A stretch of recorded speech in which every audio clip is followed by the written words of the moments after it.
اسلام کے، ان میں کوئی نہ کوئی میسج چھپا ہے. تو یہ کتنا امپورٹنٹ میسج ہے کہ آپ دوسرے کی درد تکلیف کو سمجھ سکیں. جی مجھے جنت ایک جو گزرا واقعہ سابقہ رمضان بھی اور مجھ تک پہنچا، میں ایک ظاہری معاشرے کی بے حسی وہ بھی سامنے رکھتا ہوں، اور پھر تاریخ میں گزرا لوگوں کے اس مس بیہیو پر جو ہے خدا نے کیا اجر دیا، دونوں ریفرنس کے حوالے سے عرض کرنے کی کوشش کرتا ہوں.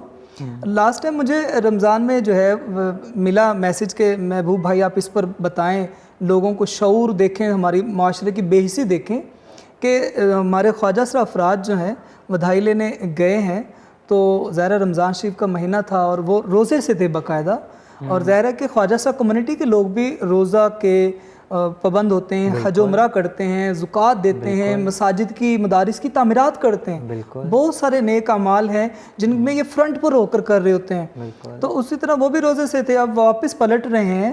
تو اس وقت یہ ہوا کہ افطاری کا ٹائم ہو گیا. اب جب ہوا تو انہوں نے ایک دروازے پہ دستک دی اور دستک دے کر پانی طلب کیا کہ ہمیں پانی دے دیں، ہم نے روزہ افطار کرنا ہے. تو ان گھر والوں نے پانی تو دیا، جب انہوں نے افطار کیا پانی کا گلاس واپس دینے کے لیے کہ ظاہر مالک مکان کا ہے تو اسے واپس کر دیں، تو جب دروازے پہ دستک دی تو اندر سے آنے والے گھر کے فرد نے کہا کہ اب یہ گلاس ہم استعمال نہیں کر سکتے.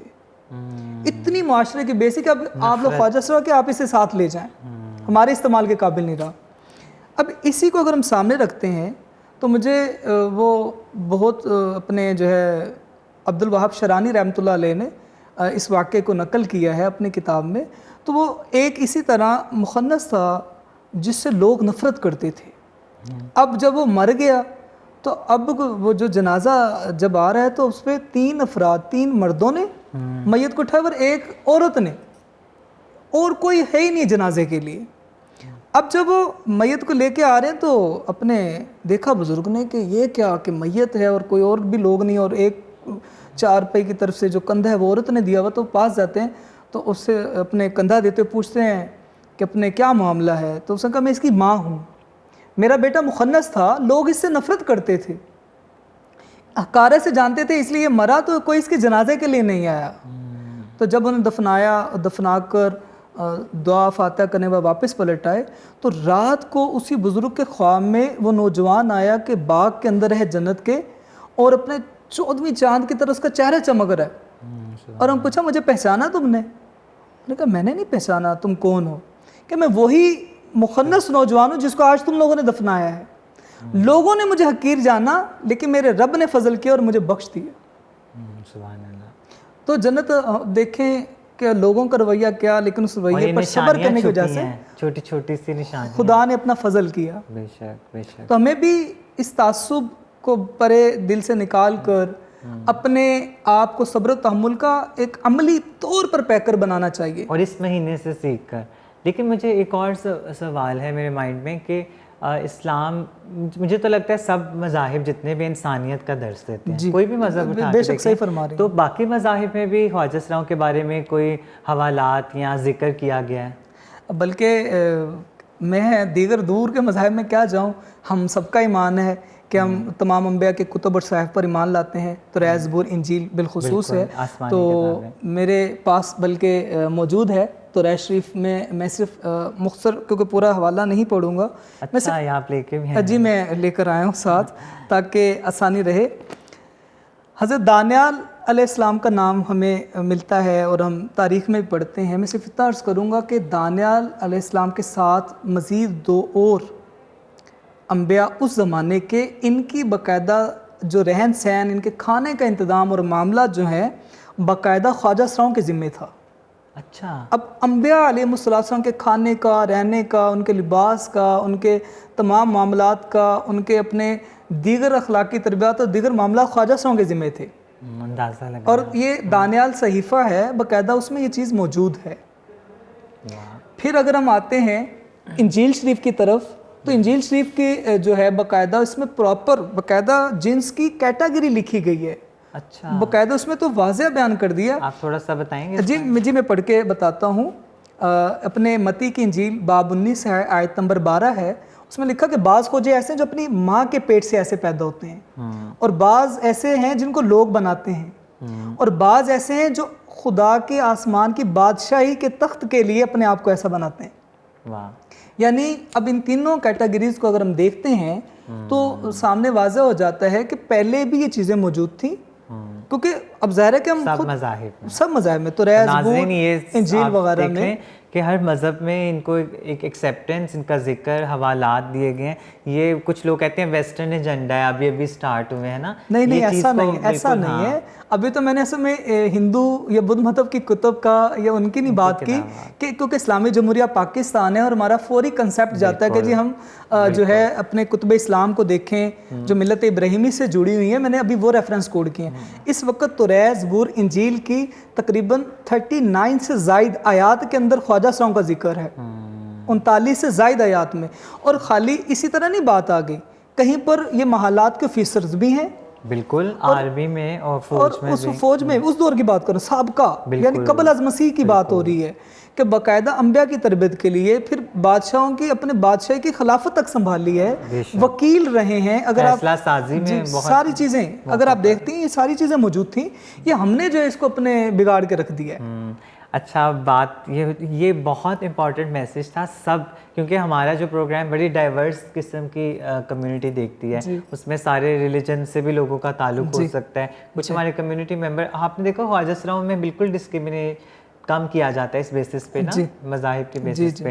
ہم مطلب ہماری کمیونٹی کی ایک خوبصورت بات یہ ہے کہ مطلب اگر کوئی کرسچن کمیونٹی سے ہے یا ہندو سے تو مطلب اس کو ججمنٹل ہو کے اتنا نہیں دیکھا جاتا. سب سے خوبصورت اگر وہ ڈیرا یا ایک پلیس میں رہتے ہیں تو وہ بالکل ایک سبلنگس کی طرح، بہن بھائیوں کی طرح رہتے ہیں اور ان کو جتاتے نہیں ہیں اور اسپیس دیتے ہیں، سب سے امپورٹنٹ. تو آپ کا مجھے بہت اچھا لگا، آپ نے دونوں ریفرنسز دیے ہیں. لیکن اب ہم اسپیسیفک جائیں گے اسلام کی طرف. یہ آپ نے دو حوالے تو دے دیے ہیں توریت سے، انجیل سے، زبور انجیل کے ریفرنس موجود ہیں. ہاں لیکن میں یہ پوچھنا چاہتی ہوں کہ اسلام قرآن پاک میں اور اسلام کے ڈفرینٹ جو حوالات ہیں، اگر ہمیں جس طرح ہمارا سامنا ہو جاتا ہے کہ ایک عام انسان کا جو اتنا پڑھا لکھا نہیں ہے یا خواجہ سرا کمیونٹی ممبر، تو وہ کون سے ریفرنسز دے جو دوسرے لوگوں کو قائل کر سکیں، انہیں بتا سکیں، یا ایسے موقع پہ جب بہت ہمارے ریلیجیس اسکالرس یا ایسا گروہ بیٹھا ہوتا ہے جن کو اس طرح کے حوالات یا ریسرچ چاہیے ہوتی ہے، تو تب میں چاہتی ہوں کہ اس پروگرام کے تحت ہم ان کو گائیڈ کر سکیں، بتا سکیں تاکہ ہیلپ ہو ان کی. میں صرف ایک ہی جامع آیت، ایک ہی جامع مفسر کی تفسیر عرض کرتا ہوں جس نے اتنے سخت الفاظ استعمال کیے ہیں. آپ کو بھی سن کے شاید تعجب ہوگا فرسٹ ٹائم، اور ناظرین کو بھی ہوگا، کہ سورہ شورى کے آیت نمبر 49-50 جو ہے، جی بالکل، اور یہ اکثر ہمارے علماء کرام بیان کرتے ہیں، لیکن بیان کرتے ہوئے کہتے ہیں کہ یہ جی فکس انبیاء علیہ الصلوۃ والسلام کے لیے ہے، کہ انبیاء کے لیے نازل ہوئی تھی کہ جی بعض انبیاء کے بیٹے ہی تھے، بعض کے بیٹیاں تھیں، بعض کو خدا نے بیٹے اور بیٹیاں دیں، بعض کو بالکل اولاد نہیں دی، یہ ان کے لیے ہے. جبکہ امام بغوی اور امام قرطبی علیہ الرحمہ یہ دونوں مفسر مستند مفسرین میں سے ہیں، انہوں نے واضح لکھا کہ یہ اسپیشل انبیاء علیہ السلام کے لیے آیات نہیں ہیں، بلکہ خاص ہونے کی بجائے عام ہے، قیامت تک کے لیے تمام لوگوں کے لیے نازل ہوئی ہیں. ایک تو یہ بات میں کلیئر کر دوں. دوسری بات ہم آتے ہیں آپ کے سوال کی طرف کہ آیا کہ اب ہم اگر تیسری جنس کی حیثیت سے، خواجہ سرا افراد کی حیثیت سے، خنثی ہونے کی حیثیت سے ہم کیسے لوگوں کو مطمئن کریں. تو امام قرطبی علیہ الرحمہ نے بہت جامع انداز میں لکھ دیا اس آیت کی تفسیر میں، اگر کوئی شخص خنثی کے بارے میں کہے، تیسری جنس کے بارے میں کہ قرآن خاموش ہے، تو وہ شخص کی عقل کا فطور ہے، اس کی فصاحت و بلاغت کا فطور ہے. وہ قرآن کی جو گہرائی ہے، اس کے مطالعہ ہے، اس حوالے سے اس کی دوری ہے. وہ قرآن کے اصل میں جو عرب کی لغت ہے اس کی گہرائی تک وہ پہنچ ہی نہیں سکا. قرآن خاموش ہے ہی نہیں ہے اس بارے میں. بالکل واضح یہ انہوں نے اتنے سٹک الفاظ استعمال کر. اگر ہم امام قرطبی کے الفاظ پڑھتے ہیں جو کہ اپنے شورى کی جو آیت نمبر 49-50 اور سورہ نمبر 42 آیت نمبر 49، سورہ شورى کی 49-50 آیت 49 اور 50 نمبر 49 and 50 ہے، اور سورہ نمبر 42 ہے. اور اپنے جو اس کے آیت جو تفسیر ہے اس کا والیوم نمبر 8 یعنی والیوم 8 ہے، اس کے اندر باقاعدہ یہ واضح لکھا ہے. جب ہم یہ چیز دیکھتے ہیں کتنے بڑے مفسر نے واضح کہتے ہیں کہ قرآن سے ناشنا ہے. پھر اگر ہم تفسیرات احمدیہ دیکھتے ہیں اپنے ملا علی جیون علیہ الرحمہ کی جو فقہی اصولوں پر لکھی ہے، اس میں پردے کے احکام آپ پڑھیں، اب دیگر معاملات پڑھیں تو آپ کو خنسا کا بھی ذکر ملے گا, آپ کو اس میں مجبوب کا بھی ذکر ملے گا, وہاں آپ کو نامرد کا بھی ملے گا, وہاں پوری وضاحت کی خواجہ سرا لفظ ملے گا کہ پردے کے کام میں کیا ہے. اگر ذکر نہ ہوتا قرآن میں, اگر احکامات میں نہ ہوتا تو اتنے بڑے بڑے مفسرین یہ احکامات نہ بیان کرتے. اور ہمیشہ سب سے محبوب سب سے انٹرسٹنگ بات یہ ہے کہ جب بھی ذکر یا اس کی انٹرپریٹیشن یا تفصیل کی جاتی ہے یا ریفرنس اٹھائے جاتے ہیں تو ڈفرینٹ مطلب فقوں سے ڈفرینٹ قسم کی تھاٹس آتی ہیں, ہے نا, سوچ ڈفرینٹ طریقوں سے آتی ہیں. جس طرح آپ نے اپنے ہمارے سیگمنٹ میں لکھا بریک دا اسٹیریوٹائپ میں کہ کچھ جو ہے نا جو ان سے ہیں عالم اور کچھ لوگوں کی سوچ اس طرح کی ہے, لیکن آپ نے سب کو نہیں کہا. لیکن جس طرح میں خود مطلب بہت سارے ایسے موقعوں پر بیٹھی ہوں جہاں پہ آپ کو پتہ ہوگا جیسے ہم قانون پاس کروا رہے تھے تو ہماری 1-to-1 میٹنگ تھی کاؤنسل آف اسلامک آئیڈیالوجی سے, تو اس میں بڑے مکس طرح کے لوگ تھے اور بڑے مطلب پازیٹیو مائنڈیڈ بھی تھے جنہوں نے ہماری بات سنی, اس پہ غور کیا. کیونکہ دیکھیں جب ایک انسان کی شرم اور حیا کا درس دیتا ہے ہمارا مذہب, تو آپ کچھ کیسے قانون کیسے لا سکتے ہیں کہ جس میں کپڑے ہی اتارنے ہوں اور شرم گاہوں کو ہی ننگا کیا جائے, تو ایسے کیسے ہو سکتا ہے. جیسے ایک مرد اور ایک عورت کی شرم گاہوں کا اور ان کا خیال رکھا جاتا ہے اور ان کی بنیاد پر ان کو ان کی آئیڈینٹی اور ہمارا جو اسلامی جمہوریت پاکستان ہے وہاں پہ ان کو پہچان دی جاتی ہے. جب خواجہ سراؤں کی بات آتی ہے تو ان کے لیے کرائیٹیریا کیوں چینج ہو جاتا ہے, ان کی عزت نفس, ان کی شرم گاہوں کی کیوں نہیں حفاظت کی جاتی. تو آئی تھنک یہ والا میسیج آنا بھی بہت ضروری ہے. اصل میں یہ تو دیکھیں عزت و تحریم ہے, اور بلکہ اتنی عزت و تکریم ہے کہ اگر میں یہ کہوں, مجھے وہ پیغمبر اسلام علیہ السلام کا بڑا پیارا فرمان یاد آ رہا ہے کہ نبی کریم صلی اللہ علیہ وسلم نے ارشاد فرمایا, سیاستہ کی روایت ہے کہ ساری مخلوق اللہ کی عیال ہے, جو ان کی عزت و تکریم کرتا ہے تو اللہ اس شخص کو سب سے بہتر سمجھتا ہے. ایک تو یہ روایت سامنے رکھیں, اور دوسری حدیث پاک آقا علیہ السلام نے ایک بار کعبۃ اللہ کی طرف اپنے ہاتھ سے اشارہ فرمایا اور اشارہ کر کے کہا, واللہ اللہ کی قسم اے کعبہ تجھ سے بڑھ کر ایک مسلمان کی عزت و حرمت ہے. یعنی انسان کی جو عزت و تحریم ہے وہ کعبہ سے بھی بڑھ کر ہے. ہمیں سوچنا چاہیے, احساس کرنا چاہیے کہ ہم جب کوئی ایسی گفتگو کرتے ہیں سامنے والے کی دل آزاری ہو رہی ہے نہیں ہو رہی. اللہ تعالیٰ تو معاف کر دیتے ہیں, لیکن انسان اگر ناراض ہو جائے تو پھر وہ معاف نہ کرے تو پھر اس کے بارے میں آپ کو پتہ ہی ہے کیا کہا گیا. وہ معافی کی بات کر رہے ہیں, مجھے وہ یہاں پر ایک اور روایت یاد آ رہی ہے. حضرت سیدتنا عائشہ صدیقہ رضی اللہ عنہا سے روایت ہے, آپ فرماتے ہیں کہ رسول اللہ صلی اللہ علیہ وسلم نے ارشاد فرمایا, جب بندہ اپنے گناہوں پر شرمندہ ہوتا ہے, جنت اس پہ غور کیجیے گا ورڈز پہ, میں جب پڑھتا ہوں تو بعد دفعہ میں رو پڑھتا ہوں خود کہ اتنا رب جو ہے رحیم و کریم اور مہربان ہے کہ اپنے بندے کی شرمندگی محسوس کرتے ہوئے اس کے توبہ کرنے سے پہلے سارے گناہ معاف کر دیتا ہے. اب اس نے توبہ نہیں کی, صرف شرمندہ ہوا ہے, ندامت ہوئی, اور اس کے جو ہے اب سارے گناہ معاف کر دیتا ہے. اور بلکہ آگے الفاظ یہ ہیں حدیث کے, اس کے گناہوں کو نیکیوں میں بدل دیتا ہے. اور ہم لوگ جو ہیں کہ ہر شخص کو دیکھتے ہیں اور اپنے ہی عقل سے ججمنٹ کر کے اور اپنے فتویٰ دے دیتے, جی یہ مرتد ہو گیا, گمراہ ہو گیا, کافر ہو گیا, یہ اپنے جہنم میں جائے گا. مجھے تو یہاں وہ بات یاد آ رہی ہے, ایک اسکالر کیسے اتنی بڑی باتیں کہہ لیتے ہیں اور نعوذ باللہ خدا کیسے بن سکتے ہیں کہ آپ پورا فیصلہ اس کی آخرت کے بارے میں اور اتنے ججمنٹل ہونا کتنا مطلب. اور میں ایک یہ بھی بات پوچھنا چاہتی ہوں کہ دیکھیں آپ جس طرح ہمارے علماء اکرام ہیں, جس طرح جمعے کے ٹائم خطبے ہوتے ہیں, تو میں کہتی ہوں اگر وہ ایسی کوئی بات پیار والی کرتے ہیں تو اس سے کتنا پازیٹیو امپیکٹ آ سکتا ہے اس علاقہ کے جو لوگ مقیم ہیں وہاں پہ, وہاں کے جو بچے ہیں, وہاں کے بزرگ ہیں, عورتیں جو خطبہ سنتے ہیں. اور اگر وہی انسان کوئی غلط میسیج دے دے تو کتنا نفرت انگیز رویہ جنم لے سکتا ہے اور شاید بچوں کو نکال ہی دیں گھروں تک. تو اب الفاظوں کا چناؤ اور ٹھیک ریفرنس اور پیار اور محبت اور تفریح ختم کرنے والا میسیج کتنا امپورٹنٹ ہے.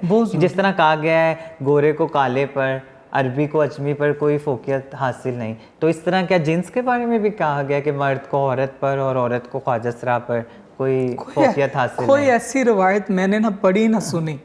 لیکن مجھے یہاں پر لیکن پھر رویوں میں کیوں نظر آتی ہے, مجھے کس کو پھر فالو کرتے ہیں؟ دیکھیں یہ اپنی انا, اپنے جو ہے اگر وہ کہ میں یہ کہوں کہ مذہبی کارڈ کا استعمال کرنا کہ اگر اپنی چوائس, اپنی پرسنل پریفرنس کہ میں اس چیز کو ترجیح, ظاہر ہے میرے مریدین چلے جائیں گے, میرے فالوور چلے جائیں گے, لوگ مجھے سننا چھوڑ دیں گے, میں لوگوں کے مزاج کے مطابق چل رہا ہوں, میں اسلام کے مزاج پر نہیں پورا اترا, جبکہ حالانکہ اسلام فطرت ہے اور فطرت تو محبت ہے. تو اس کو بیچنا تو نہیں چاہیے. تو پھر تو آپ انسانیت کو بیچ رہے ہیں, کمیونٹی جو کہ پہلے سے دبی ہوئی ہے, ولنریبل ہے, اور جس کے ماں باپ نے اس کو اپنے سینے سے لگانے کو تیار, تو آپ لوگ اس کارڈ کے لیے ان کو کیا یوز کر کے کریں گے؟ اصل میں اس دور میں جدید مسائل میں اگر دیکھیں, خواجہ صاحب کمیونٹی جہاں دیگر مظلوم طبقے ہیں وہ پائے جا رہے ہیں, تو ہمارے پاکستان جمہوریہ اسلامی کنٹری ہونے کی بنا پر یہاں یہی کوشش کی جاتی ہے کہ چلیں جی اپنا فیم حاصل کرنا ہے, ہم ایک نمایاں جو ہے اپنی کارکردگی نظر آئے, ہمارے فلوئر بڑھے, ہم ایسے ہی ٹاپک پر. اب جیسا کہ ایک اسکالر نے واضح لفظوں سے کہا, میں اب اس کا نام نہیں لوں گا, اس نے واضح کہا کہ جی تیسری جنس یا خواجہ سرا ان کو زندہ آگ میں جلا دیں. نعوذ باللہ. اب جب کہ پیغمبر اسلام علیہ السلام کا فرمان ہے کہ اللہ نے آگ کا عذاب یا آگ کی سزا دینے سے منع کیا, کہ جب پیغمبر اسلام علیہ السلام نے کفار کو بھی جلانے سے منع کر دیا ہے, جن سے جنگ ہو رہی ہے ان کی لاشوں کا مثلا کرنے سے, ان کے اعضاء کاٹنے سے منع کر دی ہے. لیکن آج کا میں سمجھوں گا کم علم جاہل مفتی یا تحقیق سے ناشنا مفتی, یا کیا کہوں گا کہ شاید کاغذ کے پنے پر سٹیمپ لے کر وہ ایسا مفتی وہ دھڑلے سے کہہ رہے ہیں کہ جی خواجہ صاحب کمیونٹی کے افراد کو آگ میں جلا دیں, کیا وہ پیغمبر اسلام علیہ السلام سے بھی بڑھ کر احکامات اپنے نافذ کرنا چاہ رہے ہیں؟ اب جب وہ یہ ایسا پیغام دے گا تو بتائیں سوسائٹی میں جو دیگر عام عوام ہے وہ کیا اپنے وائلنس ہوگا, ہراسمنٹ ہوگی, قتل عام, اور کیا جنت یہی تو ہو رہا ہے. اب دیکھیں کے پی کے میں ان 2 سالوں میں دیکھیں کتنے قتل ہو چکے ہیں. ابھی لاسٹ منتھ میں دیکھیں 5 اکٹھے ایک ہی دن میں, مانسہرہ کا واقعہ اٹھا کے دیکھ لیں, ہری پور کا اٹھا کے دیکھ لیں.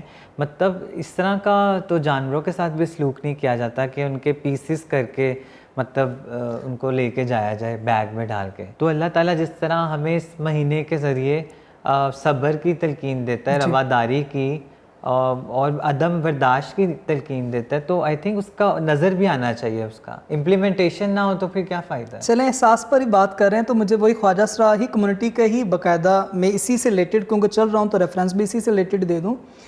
بطور سزا یہ بعض دفعہ علماء کرام بیان کر دیتے کہ جی دیکھا خواجہ سراؤں کو آقا علیہ السلام نے اپنے شہر بدر کیا, وطن بدر کیا. ہاں, یہ اس طرح کے واقعات کہاں سے آتے ہیں؟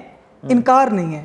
تو کیا دیگر صحابہ کرام کو سزائیں نہیں دی گئیں جنہوں نے غلطیاں کی, جن سے خطائیں سزائیں تو ان کو بھی دی گئیں؟ لیکن اچھی مثالیں بھی تو بہت زیادہ, خانہ کعبہ میں دیکھیں. لیکن میں اسی سے ریلیٹڈ آتا ہوں, بطور سزا دے دی گئی, لیکن اب سزا دی گئی تو اس پر اتنا تشدد یا ظلم نہیں کیا گیا. مجھے اچھے طریقے سے یاد ہے, میں وہی حدیث پاک آپ لوگوں کو بھی کوٹ کرنا چاہ رہا تھا, کہ جب دیکھا گیا کہ وہ شخص اب اجناس وغیرہ یا بھوک سے کس طرح اپنا وہ گزارا کرے, تو اس کو باقاعدہ ازواج محترات نے سفارش کی آقا علیہ السلام کی بارگاہ میں کہ یا رسول اللہ صلی اللہ علیہ وسلم بھوکا مر جائے گا, امداد کریں, آپ اسے اجازت دیں. وہ خود آئے یہاں شہر میں, اپنا اجناس لے, دیگر چیزیں لے ضروریات کی, اور پھر بھلا چلا جائے اپنے گھر. اور وہ باقاعدہ ہر جمعے آیا کرتا, اور پھر دوبارہ سفارش کی گئی کہ ایک ہفتے میں ایک دن میں کیا ہوتا ہے, پھر اس کو 2 دن آنے کی اجازت کا کہا گیا.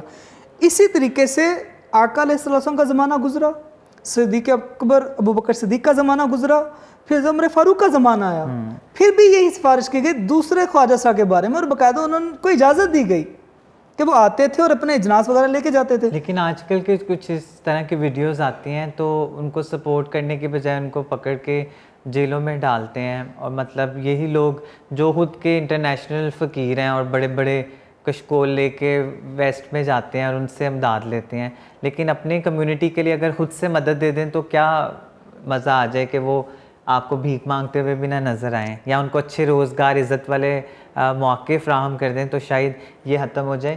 لیکن اگر وہ پھر یہ ساری چیزیں نہیں ملتی اور وہ پھر بیگنگ کرتے ہیں, اپنا اجناس یا اپنا رزق اکٹھا کرتے ہیں اور بدائی پہ جا کے بچوں کو بلیسنگس دعائیں دے کر, تو پھر اس سے بھی روکا جائے تو پھر کیا کوئی بھی ذریعہ نہیں بچتا. اصل میں جنت چاہیے تو یہی کہ ہمارے اسلامی جمہوریہ پاکستان کا جس طرح بیت المال ادارہ ہے, سرکاری خزانے سے ان کی مدد ہونی چاہیے, ان کو روزگار کے مواقع فراہم کرنے چاہیے, اسکلز دینے چاہیے, تعلیم میں ان کو فرنٹ میں دیکھیں. جس طرح بوڑھوں کو پینشن دی جاتی ہے جب ایک, تو کچھ خواجہ سرا ہیں جن کی فیملی ان کو بالکل ایکسیپٹ نہیں کرتی, ایون کہ اگر وہ گرو چیلا سسٹم میں بھی ہیں تو ایک ٹائم کے بعد شاید کبھی کبھی ان کے اسٹوڈنٹس بھی ان کو نہیں کر سکتے ہیلپ آؤٹ, تو وہ بیچارے بالکل بے سہارا ہو جاتے ہیں. اس موقع پر تو ضرور حکومت کو چاہیے جو بوڑھے خواجہ سرا ہیں, اب کچھ جگہوں پہ صرف ان کو اسٹائپنڈ دیا جاتا ہے 1200 یا 1100, تو سوچیں جو کہ لوکل ٹرانسپورٹ میں سفر بھی نہیں کر سکتے, 500-600 آنے جانے کا کرایہ دیں تو کیا 400 میں پورا مہینہ گزار سکتے ہیں؟ تو لمحہ فکریہ ہے, یہ سوچنے کا وقت ہے اگر آپ ان کی جگہ خود کو رکھ کے سوچیں. آپ مجھے یہ بتائیں کہ یہ جو ہراسمنٹ کے بارے میں کیا کہا گیا ہے مذہب میں, جو ورک پلیسز پہ یا فیملی ایکسیپٹ نہیں کرتی, اکثر فیملی ہراس کر دیتی ہے, یا اس طرح کے ورک پلیسز اگر وہ پڑھ لکھ کے چھپ کے اپنی آئیڈینٹی کسی جگہ کام کرنے جاتے ہیں, وہاں ان کو جنسی تشدد کا نشانہ بنایا جاتا ہے, اور بہت ساری جگہوں پہ تو ریپ ہی نہیں کنسیڈر کیا جاتا, جو کہ بہت معمولی سی بات سمجھی جاتی ہے. پھر جو قانون کے رکھوالے ہیں وہی قانون توڑ دیتے ہیں جب وہ مدد لینے کے لیے جاتے ہیں. تو آپ یہ ساری تینوں چیزوں کے بارے میں مختصر سی میں مختصر عرض کر دیتا ہوں. دیکھیں, پہلے تو والدین کو چاہیے کہ اولاد کی تربیت کرے, اس کو اچھے انداز سے اس کا سنبھالے. میں اسی سے ایک ریفرنس کوٹ کر دیتا ہوں. امام قرطبی علیہ الرحمہ نے جہاں وراثت کے احکام بیان کیے ہیں تو وہاں لکھا ہے اس چیز کا کہ آقا علیہ الصلوۃ والسلام کی بارگاہ میں ایک انصاری اپنے بچے کو لاتا ہے پوچھنے کے لیے کہ آیا کہ اس کی وراثت کے احکامات کیا ہوں گے. اس کا مطلب یہ کہ کچھ انصاری صحابی کو جو ہے یہ احساس تھا کہ میرا بچہ بڑا ہوگا تو اس کے بھی وراثت کے احکام ہوں گے اور معاملات ہوں گے, تو وہ آقا علیہ الصلوۃ والسلام کی بارگاہ میں پہنچا. تو والدین کو چاہیے کہ وہ جہاں دیگر اپنے افراد کو جو بچے ہیں ان کو اگر تعلیم دیتے ہیں, وہ اپنے اس جو اسپیشل پرسن ہے اس کو بھی وہی ویلیو اہمیت دی جائے تاکہ بہتر انداز سے اس کی اخلاقی تربیت بھی ہو, تعلیمی تربیت بھی ہو, اس کو سکلز دیا جائے تاکہ بہتر کاروبار وہ کر سکے, بہتر ہنر سکھایا جائے, اس کو بھی وہی اہمیت دیں جو دیگر ہم اپنے بچہ بچی کو دیتے ہیں کہ یہ بھی انہی کی اولاد ہے. اب یہ پرایا تو ہے نہیں. ہم دیکھیں اگر معاشرے میں دیکھیں بعض ایسے والدین جو معذور بچوں کی بھی خدمت کر رہے ہوتے ہیں, معذور بچوں کو سنبھالتے ہیں, لیکن بعض ایسے والدین بے حص ہیں کہ تیسری جنس کا پتہ چلتے اتنے وہ اپنے ہوتے ہیں, گلٹی فیل کرتے ہیں کہ جی یہ تو ہماری ناک کٹوائے گا. اور وہ اچھا, لوگوں کو وہ ماں باپ اگر اسلامک ریفرنس دینا چاہیں اپنے بچوں کے بارے میں, فار ایگزامپل آپ کے نیبر یا سوسائٹی والے ان کا کبھی کبھی برین واش کر دیتے ہیں کہ وہ سارا پریشر اپنی اولاد پہ نکال دیتے ہیں, تو ان کو آپ کیا ایڈوائز کرنا چاہیں گے ریلیجیسلی, وہ کیسے ان کو جواب دیں یا ہینڈل کریں؟ دیکھیں کچھ ایسے ٹھوس باتیں بتائیں جو کہ آج کے پیرنٹس اگر سن رہے ہیں, بہن بھائی سن رہے ہیں, تو اپنے دوستوں کو, اپنے محلے داروں کو یا ٹرانسفوبک ریلیٹیوز کو گائیڈ کر سکیں. دیکھیں آقا علیہ الصلوۃ والسلام کی تعلیمات, صحابہ کرام کی یا فقہاء کرام کے اگر ہم تعلیمات دیکھتے ہیں تو اولاد کا سب سے پہلے حق والدین پر یہ ہے جب وہ پیدا ہو تو اس کا اچھا نام رکھا جائے, اور اس کی لڑکا یا لڑکی یا جنس کے اعتبار سے نہیں بلکہ ان کو ایک ہی طرح سمجھتے ہوئے, ایک ہی جنس سمجھتے ہوئے ان کی خدمت, ان کے معاملات, ان کا رہن سہن سارے ہو.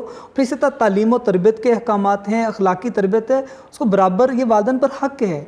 اور اس کے اپنے یہاں تک کہ شادی, وراثت, یہاں تک حکم ہے کہ والدین کسی ایک بچے کو زائد تحفہ نہیں دے سکتا, سب کو برابر دے گا. نہیں, یہ تو ہو گیا, آپ نے بتا دیا, لیکن میں یہ چاہ رہی ہوں کہ اگر اس طرح کے مطلب اگر ایک خواجہ سرا بچہ سامنے نہیں بیٹھا لیکن اس کے جو اس کی ایبسنس میں اس کا کوئی نیبر یا کوئی ایسا ریلیٹیو آ جاتا ہے جو کہ ان کے مائنڈ کو اس کے اگینسٹ کر رہا ہے کہ اس کو چینج کرو, اس کو نکال دو, یہ غلط ہے, تو ایسے لوگوں کو کیا ہم مطلب میسج دے سکتے ہیں؟ یہ تو آپ نے بتا دیا, لیکن وہ کیا ریفرنس دیں کہ وہ ذرا اس چیز کے آؤٹ آف دا باکس سوچنا شروع کریں؟ دیکھیں جب ہم عام لوگوں کے حوالے سے بھی ایک ہی کلیہ ہے کہ آپ کسی کے آنے والا جو خبر دے رہا ہے اس پر قرآن کہہ رہا ہے کوئی شخص جب تم تک خبر لائے تو بغیر تحقیق کے اس پہ عمل نہ کیا جائے.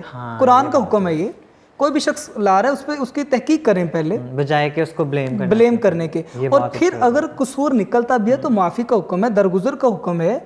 اب یہ نہیں ہے کہ آپ اس پر برس پڑیں گے.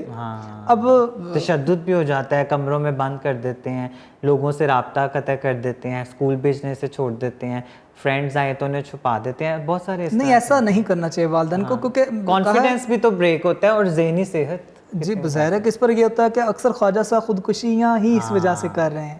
پھر ہم کہتے ہیں جی حرام موت مر گیا, تو اس میں ظاہر ہے کہ ہمارے معاشرے کا, والدین کا ہی ہاتھ میں کہتا ہوں شامل ہے کہ وہ اس نوبت تک پہنچتا ہے. کتنی خوبصورت بات کی ہے. اچھا, اور مجھے جاتے جاتے یہ کچھ تھوڑے بہت سوال اب ہم پوچھ سکیں گے, اتنا انٹرسٹنگ ناظرین ایپیسوڈ چل رہا ہے اور مجھے نہیں پتا کہ میرے مائنڈ میں کہاں سے یہ انٹیوشن اور کویسچنز آ رہے ہیں, لیکن تھینک یو، آپ نے اس کو بہت ہی پریسائز کر کے آنسر کر رہے ہیں، جواب دے رہے ہیں.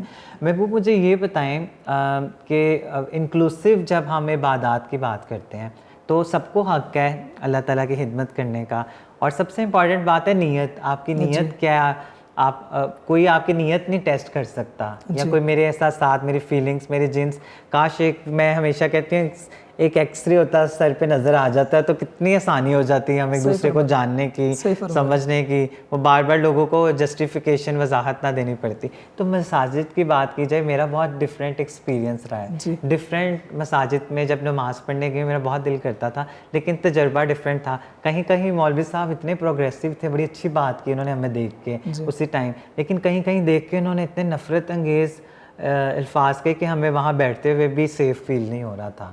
تو مساجد میں اب جس طرح ہم خواجہ سرا اوڑھتے ہیں تو ہمارے لیے کیا بیسٹ ہے؟ کیونکہ کبھی کبھی مسجد میں کچھ سیف اسپیس نہیں ہوتی اکٹھے ہونا، کیونکہ ہم ایک عورت جیسا محسوس کرتے ہیں، ایک ہی صف میں کھڑے ہوتے ہوئے کبھی ہیزیٹنٹ بھی فیل ہوتا ہے.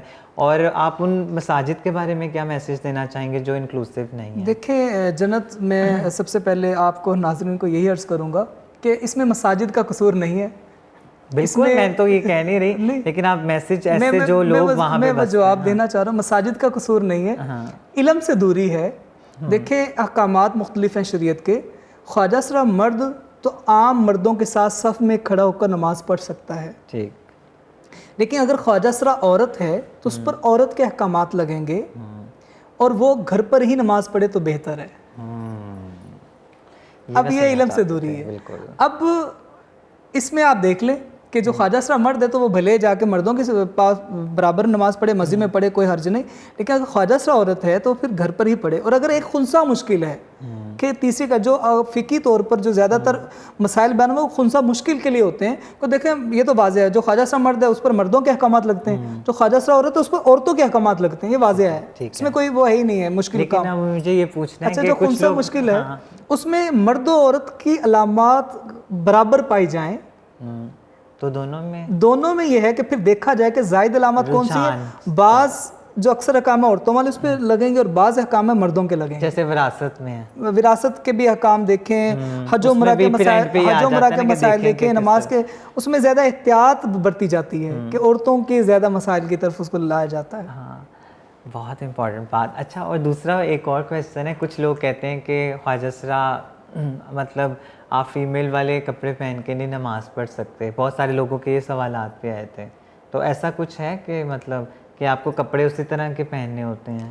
ہاں، یہ اصل میں عوام بیچاری صحیح کہتی ہے، عوام صحیح کہتی ہے، کیونکہ ان تک بات ہی وہ گئی کہ بخاری شریف کی حدیث کوٹ کی جاتی ہے کہ جی جو مرد جو ہے عورتوں والا لباس پہنے، عورتیں مردوں والا لباس پہنے، جن کی مشابہت اختیار کرے گا تو یہ حرام ہے. تو وہ اس حدیث کو جب کوٹ کرتے ہیں لیکن آگے اس کی وضاحت نہیں دیکھتے کہ حدیث مرد و عورت کے لیے آئی ہے، نہ کہ یہ خواجہ سرا کے لیے آئی ہے. بالکل. اور پھر اس سے ریلیٹڈ جو ہے وہ اپنے اس کے بعد پھر یہ سیکنڈ چیز آتی ہے جب آپ پھر ایک تو آپ اس کو تسلیم نہیں کرتے، لیکن جب ایسی باتیں آ جاتی ہیں فوراً ان کو مان بھی لیتے ہیں. اچھا، پھر دوسرا اس میں یہ بھی چیز ہے، فار ایگزامپل جو کہا گیا مخنث اصل میں وہ مرد ہوتا ہے جس کی چال ڈھال، جس کی آواز میں لچک پائی جائے، نرمی پائی جائے، اس کے لیے منع ہے کہ وہ عورتوں والا لباس نہ پہنے. اب جو یہ بات کہہ دیتے نا جی وہاں مخنث لفظ بھی آیا ایک حدیث میں، آیا، انکار نہیں، وہ مخنث لفظ ہے. جس مرد میں آواز میں باریکی ہے، اس کی چال ڈھال میں نرمی پائی جاتی ہے، اس کے لیے عورتوں والا لباس منع ہے، نہ کہ خواجہ سرا عورت کے لیے منع نہیں ہے. بالکل. تو یہ سوچ لیں خواجہ سرا عورت ایک عورت ہے اور عورت کے کام میں کیونکہ اس کے علامات بالکل اس کی سوچ، اس کی تھنکنگ، اس کا اوڑھنا بیٹھنا، تو اللہ تعالیٰ کے آگے تو کچھ بھی نہیں چھپا. تو ایک حق اور سچ کا پیغام دیتا ہے ہمارا مذہب. تو اگر وہ حق اور سچ کے ساتھ اور ایک خلوص نیت کے ساتھ اگر عبادت کریے تو اس میں تو کوئی کویسچن ہی نہیں ہونا چاہیے نیکسٹ، ہے نا. اور اللہ تعالیٰ تو دلوں کے راز جانتے ہیں، نیت. تو ہم کیوں پریٹینڈ کریں کسی کو سیٹسفائی کرنے کے لیے؟ تو نیتوں کا بہت اس پہ اہم رول ہے. حدیث پاک تمام اعمال کا دار و مدار ہی نیتوں پر ہے. تو بہت زیادہ مجھے اچھا لگا، اور ہم آپ کو بلاتے رہیں گے اور بھی بہت سارے اسلامی ریلیٹڈ جو کویسچنس ہیں یا باقی مذاہب سے ہم آپ سے مشورہ کرتے رہیں گے، جانتے رہیں گے. تو جانے سے پہلے ایک بہت امپورٹنٹ پیغام جو کہ ہمارا سیگمنٹ ہے اس کی طرف چلتے ہیں، جس کا نام ہے دل کی بات۔ جنت علی، میں اپنے دل کی بات جو ہے ناظرین کے سامنے رکھنا چاہتا ہوں، بلکہ آپ کے اس چینل کے وساطت سے ظاہر ہے کہ ہمارے ملک پاکستان کے متعلقہ ادارے کے جو افسران ہیں وہ بھی سن رہے ہوں گے، دیکھ رہے ہوں گے، نہیں تو ان سے جڑے ہوئے لوگ دیکھ رہے ہوں گے کہ ہمارے اسلامی جمہوریہ پاکستان میں ہر ضلع میں نہیں تو کم از کم صوبے میں ایک ایسا تحقیقی علماء بورڈ ہو جو اسپیشلی جو جدید مسائل ہیں، جیسا کہ خواجہ صاحب کے جدید مسائل ہیں، اس پر اکثر علماء ناشنا ہوتے ہیں، جب ان سے بات کی جاتی ہے وہ پریشان ہو جاتے ہیں، ڈر جاتے ہیں، ایسے بھی معاملات ہوتے ہیں، اچھا ایسی علامات بھی ہوتی ہیں، اچھا ایسا بھی ہوتا ہے، تو بھئی ایسا ایک ادارہ بنے جو صوبائی سطح پر ہو، جس میں علماء کا بورڈ ہو جو نئے جدید مسائل پر تحقیق کر کتب و رسائل جو ہے یا ریکارڈڈ بیانات اور اس چیز کو اپنے جو ہے مٹیریل ہی نہیں اویلیبل۔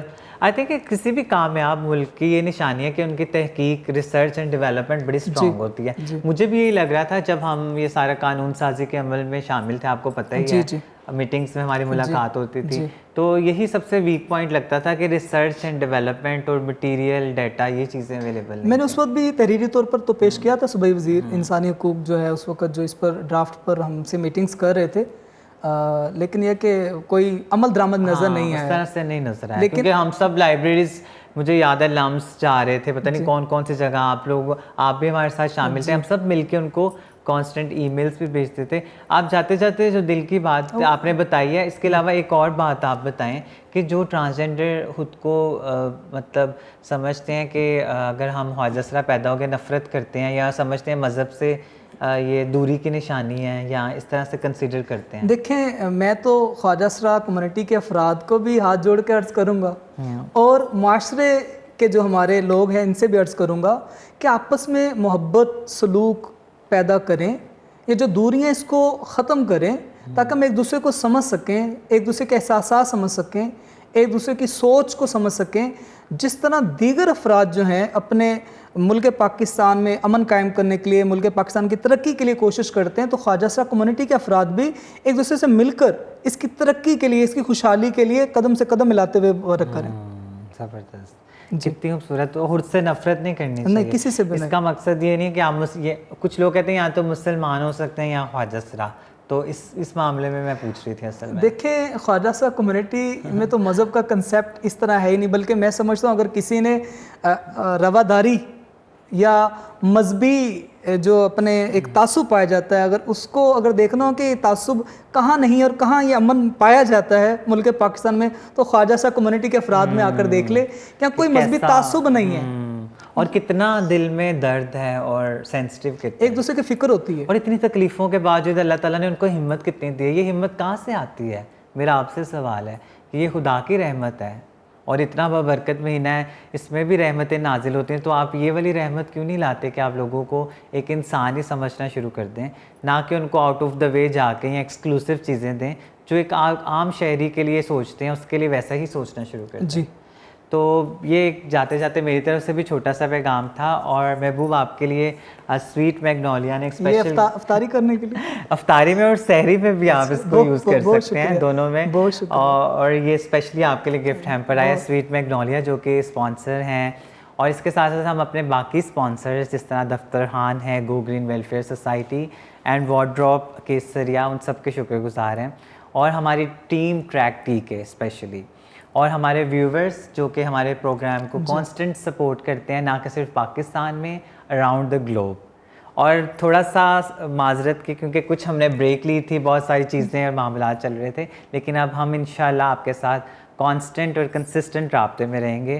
تو آپ سب کو بہت بہت رمضان مبارک ونس اگین، اور بہت ساری دعاؤں کے ساتھ اور بہت ساری نیک تمناؤں کے ساتھ، اور یہاں اجازت چاہیں گے میں اور محبوب علی، جی، تو انشاءاللہ ملیں گے نیکسٹ عید اسپیشل ایپیسوڈ میں۔ اللہ حافظ۔